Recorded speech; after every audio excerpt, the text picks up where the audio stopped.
दद्याद्दयानुपवनो द्रविणाम्बुधाराम् अस्मिन्न किञ्चन विहङ्गशिशौ विषण्णे दद्याद्दयानुपवनो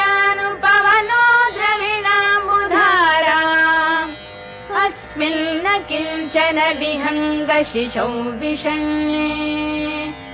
दुष्कर्म घर्ममपनीय चिराय दूरम् नारायण प्रणयिनी नयनाम्बुवाहः गीर्देवदेति गरुडध्वज सुन्दरीति